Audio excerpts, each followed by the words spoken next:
धृतराष्ट्र, पांडु तथा विदुर का जन्म। सत्यवती के चित्रांगद और विचित्रवीर्य नामक दो पुत्र हुए। शांतनु का स्वर्गवास चित्रांगद और विचित्रवीर्य के बाल्यकाल में ही हो गया था, इसलिए उनका पालन पोषण भीष्म ने किया। भीष्म ने चित्रांगद के बड़े होने पर उन्हें राजगद्दी पर बिठा दिया, लेकिन कुछ ही काल में गंधर्वों से युद्ध करते हुए चित्रांगद मारा गया। इस पर भीष्म ने उनके अनुज विचित्रवीर्य को राज्य सौंप दिया। अब भीष्म को विचित्रवीर्य के विवाह की चिंता हुई। उन्हीं दिनों काशीराज की 3 कन्याओं अंबा, अंबिका और अंबालिका का स्वयंवर होने वाला था। उनके स्वयंवर में जाकर अकेले ही भीष्म ने वहां आई समस्त राजाओं को परास्त कर दिया और तीनों कन्याओं का हरण करके हस्तिनापुर ले आए। बड़ी कन्या अंबा ने भीष्म को बताया कि वह अपना तन मन राज शाल्व को अर्पित कर चुकी है। उसकी बात सुनकर भीष्म ने उसे राजा शाल्व के पास भिजवा दिया और अंबिका और अंबालिका का विवाह विचित्रवीर्य के साथ करवा दिया। राजा शाल्व ने अंबा को ग्रहण नहीं किया, अतः वह हस्तिनापुर लौटकर आ गई और भीष्म से बोली, हे आर्य, आप मुझे हर कर लाए हैं, अतएव आप मुझसे विवाह करें। किंतु भीष्म ने अपनी प्रतिज्ञा के कारण उसके अनुरोध को स्वीकार नहीं किया।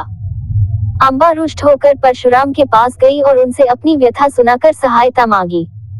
परशुराम ने अंबा से कहा, हे देवी, आप चिंता न करें, मैं आपका विवाह भीष्म के साथ करवाऊंगा। परशुराम ने भीष्म को बुलावा भेजा, किंतु भीष्म उनके पास नहीं गए। इस पर क्रोधित होकर परशुराम भीष्म के पास पहुंचे और दोनों वीरों में भयानक युद्ध छिड़ गया।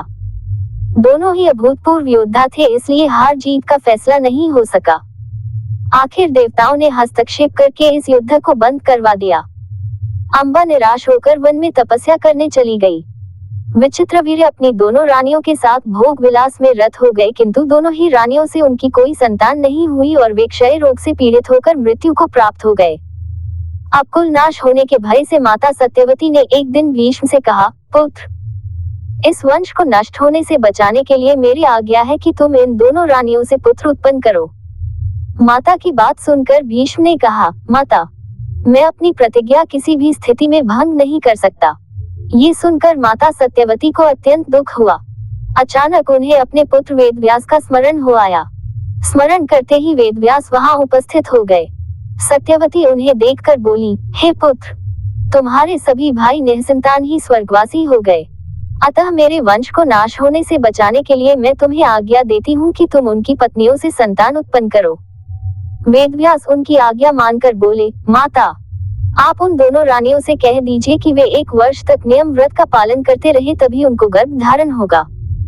1 वर्ष व्यतीत हो जाने पर वेदव्यास सबसे पहले बड़ी रानी अंबिका के पास गए। अंबिका ने उनके तेज से डरकर अपने नेत्र बंद कर लिए। वेदव्यास लौटकर माता से बोले, माता, अंबिका का बड़ा तेजस्वी पुत्र होगा, किंतु नेत्र बंद करने के दोष के कारण वह अंधा होगा। सत्यवती को ये सुनकर अत्यंत दुख हुआ और उन्होंने वेदव्यास को छोटी रानी अंबालिका के पास भेजा। अंबालिका वेदव्यास को देखकर भय से पीली पड़ गई। उसके कक्ष से लौटने पर वेदव्यास ने सत्यवती से कहा, माता, अंबालिका के गर्भ से पांडु रोग से ग्रसित पुत्र होगा। इससे माता सत्यवती को और भी दुख हुआ और उन्होंने बड़ी रानी अंबालिका को पुनः वेदव्यास के पास जाने का आदेश दिया। इस बार बड़ी रानी ने स्वयं न जाकर अपनी दासी को वेदव्यास के पास भेज दिया। दासी ने आनंद पूर्वक वेदव्यास से भोग कराया। इस बार वेदव्यास ने माता सत्यवती के पास आकर कहा, माते, इस दासी के गर्भ से वेद वेदांत में पारंगत अत्यंत नीतिवान पुत्र उत्पन्न होगा।